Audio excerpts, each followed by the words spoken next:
everyone. Welcome to the Tech Brief for the second week of the month of July 2024.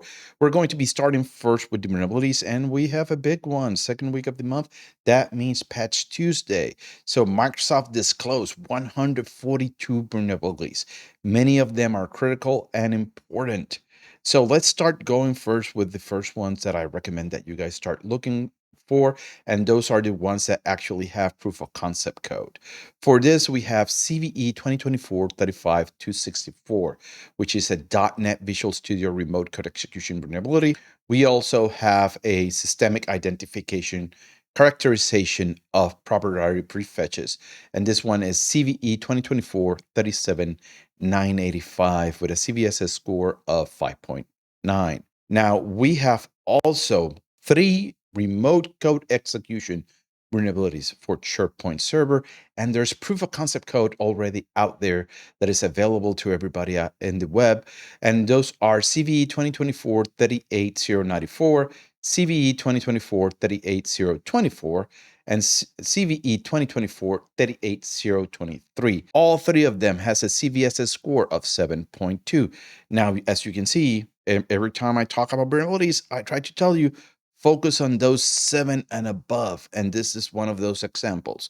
A lot of times we kind of tend to focus only on the 9 and the 10s and sometimes on the 8. But via my experience working vulnerability management, I highly recommend that any vulnerability with a CVSS score of 7 and above should be prioritized in your organization. In addition to that, we have 2 that have been actively being exploited, and they have been added into the CSEC known exploited vulnerability catalog.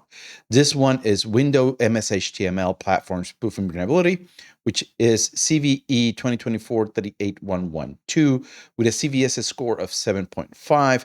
This one has been targeting Outlook client machines and has been used for almost over a year right now by several actors, and is finally getting patched by Microsoft. We also have Windows Hyper-V elevation of privilege vulnerability. This one is CVE 2024-38080. This one has a CVSS score of 7.8. Remember, Hyper-V can be also in your client machines installed as a feature. So ensure that as part of your inventory in your environment, you're also inventorying the different features that are installed in Windows itself.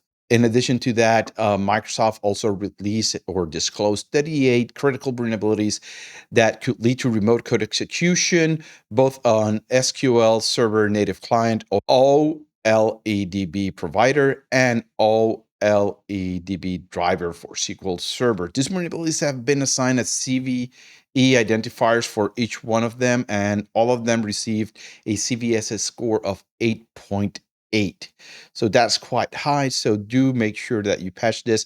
Now, exploitation of this vulnerability, an attacker would need to trick the authenticated user into connecting to the malicious SQL server.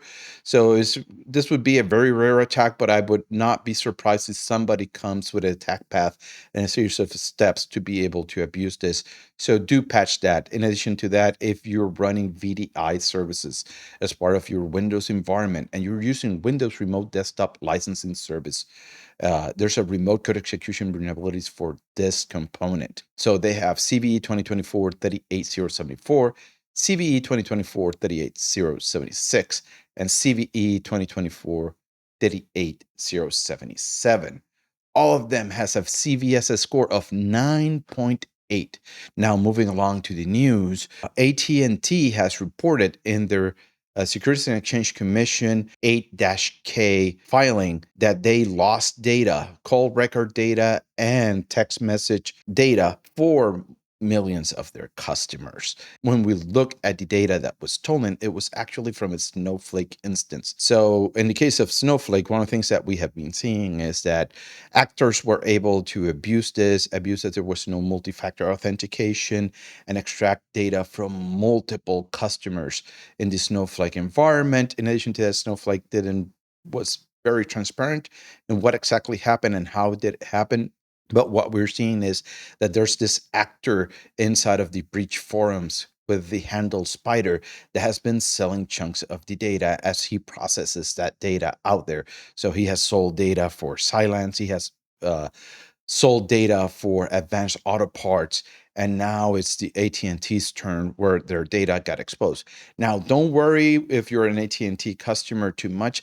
The data that was exposed is actually what numbers have been called, or from what number has the number received calls. Same thing when it comes to text messages, to what number have text messages been sent and from where. This could be used for social engineering types of attack. So do be warned that this is something that could happen and can be abused in that manner in your environment. So that's everything I have so far for this tech brief. Remember to like and subscribe, and I'll see you guys on the next video.